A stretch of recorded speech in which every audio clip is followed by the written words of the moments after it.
Jadi doa kunut itu ada tsana atau pujian, ada doa. Yang merupakan doa, maka imam mengeraskan. Kenapa? Supaya diamini oleh jamaah.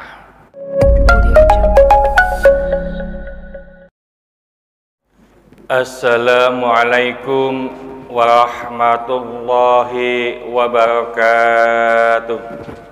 Bismillahirrahmanirrahim. Wa anil Hasan ibn Aliyin radhiyallahu anhuma, dari Sayyidina Hasan bin Sayyidina Ali, mudah-mudahan Allah meridhai keduanya, annahu, bahwasanya beliau berkata, allamani Rasulullah sallallahu alaihi wasallam, telah mengajarkan kepadaku siapa Rasulullah sallallahu alaihi wasallam. Apa yang diajarkan? Kalimatin, beberapa kalimat.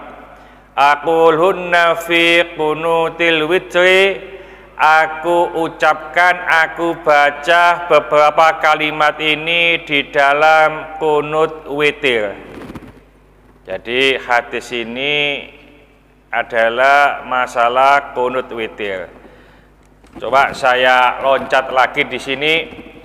Walil Baihaqi, setelah itu ya, Ani bin Abbasin qala, dan menurut Baihaqi dari Ibnu Abbas ia berkata, karena Rasulullah sallallahu alaihi wasallam, adalah Rasulullah sallallahu alaihi wasallam, yu'allimuna, mengajarkan kepada kami, duaan, yaitu sebuah doa, nad'u bihi, kami berdoa dengannya, fil qunuti min sholati subhi, dalam kunut di sholat subuh. Jadi ini kalau yang disampaikan oleh Sayyidina Hasan tadi, beliau diajarkan ketika kunut witir. Tapi menurut Ibnu Abbas, beliau diajarkan pada saat kunut subuh.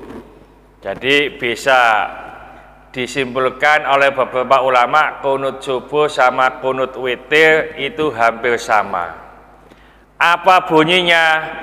Allahumma hdini fi man hadait, wa afini fi man afait, wa tawallani fi man tawallait, wa barik li fi ma a'tait, wa qini syarra ma qadait. Dan selanjutnya, doa kunut itu kalau kita mengikuti, baik yang kunut subuh maupun kunut witir, itu ada yang dikeraskan, ada yang disirikan atau tidak keraskan gitu Pak. Biasanya imam itu mengeraskan ya, sampai waqini syarra ma qadait, atau waqini bi rahmatika syarra ma qadait. Maaf, di hadis ini itu tidak sebanyak yang biasa dibaca oleh imam atau dibaca oleh kita semuanya. Kenapa begitu? Jadi yang biasanya atau sudah dirumuskan oleh ulama itu terdiri dari beberapa hadis, lalu digabung jadi satu, sehingga komposisinya seperti yang biasa kita lakukan. Jadi kalau menurut hadis rawahul khamsah, menurut imam 5 itu hanya segitu ya, sampai fa innaka taqdi wa la yuqdu alaik, wa innahu la yadillu man walait, tabarakta rabbana wa ta'alait, sampai di situ. Di hadis yang lain ada wazadat Tabarini wal Baihaqi wala ya'izu man adait. Ada riwayat Nasai ya, wa sallallahu ta'ala ala nabi, dan seterusnya. Oleh karena itu, kalau kita menggunakan redaksi yang sudah dipatenkan oleh para ulama, insya Allah tidak ada salahnya. Ya, seperti yang kemarin itu doa antara dua sujud, Allahumma gfirli warhamni wahdini dan seterusnya. Ini ada perbedaan dengan apa yang kita baca, karena ini hanya satu hadis yang diriwayatkan oleh An-Nasai dan Hakim, tapi hadis-hadis yang lain ada. Jadi kita tidak salah kalau kita menggunakan redaksi-redaksi yang sudah beredar itu. Nah, yang terpenting tadi saya sampaikan, kenapa doa kunut itu ada yang dibaca keras atau tidak? Karena doa kunut itu mengandung dua hal. Pertama doa, kedua sana. Sana itu pujian. Kalau pujian tidak perlu kita amini, ya. Jadi suatu contoh, fa innaka taqdi wa la yuqda alaik, maka sesungguhnya engkau yang memberi keputusan dan tidak diputuskan atas engkau. Jadi Allah itu yang memberi keputusan, tapi tidak ada yang memberikan keputusan untuk Allah. Tidak perlu diamini, Pak. Atau semacam falakal hamdu ala ma qadait, dan bagimulah segala puji atas apa yang engkau putuskan. Tidak perlu kita amini. Wong itu memang kenyataannya semacam itu.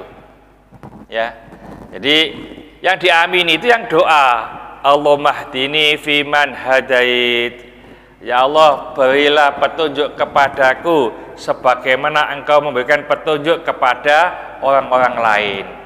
Amin. Itu diamini. Termasuk sholawat itu juga diamini. Wa sallallahu ala sayyidina Muhammadil ummi wa ala alihi wasallam, itu diamini. Ya, karena itu adalah doa untuk Rasulullah Shallallahu Alaihi Wasallam, itu dianjurkan diamini. Tapi kalau itu pernyataan, kalau itu pujian, itu tidak perlu diamini. Jadi doa kunut itu ada sana atau pujian, ada doa. Yang merupakan doa, maka imam mengeraskan. Kenapa? Supaya diamini oleh jamaah. Ya, orang yang mengamini itu sama dengan orang yang berdoa, Pak. Ya, kalau di Quran itu disebutkan Nabi Musa itu doa sendiri. Qala Musa, Musa berdoa. Ya, hanya sendiri. Tapi jawaban Allah, telah aku perkenankan doamu berdua. Nah, siapa yang mengamini? Nabi Harun. Ya, jadi ada orang yang berdoa, ada orang yang mengamini, itu diperbolehkan. Dan orang yang berdoa sama orang yang mengamini itu sama, statusnya sama dengan membaca. Jadi kalau umpamanya kalau kita umroh atau haji, Pak, lalu kita tawaf. Tawaf itu kan setiap putaran ada doanya, Pak. Ya.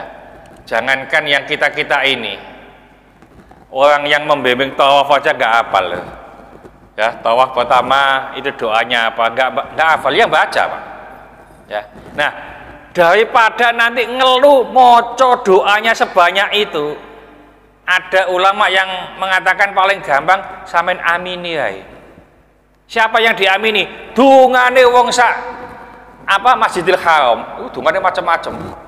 Amin ya Allah. Doanya orang yang ada di Masjidil Haram itu amin ya Allah. Nek kebetulan sing donga, ya Allah mudah-mudahan dikasih rumah yang mewah, amin, lumayan, Pak. Kasih mobil yang mewah, amin, lumayan, Pak. Tapi nek jare Pak Yazid, nek ana sing donga, ya Allah muga-muga oleh bojo papat, terus diamini lho, nek apa iki?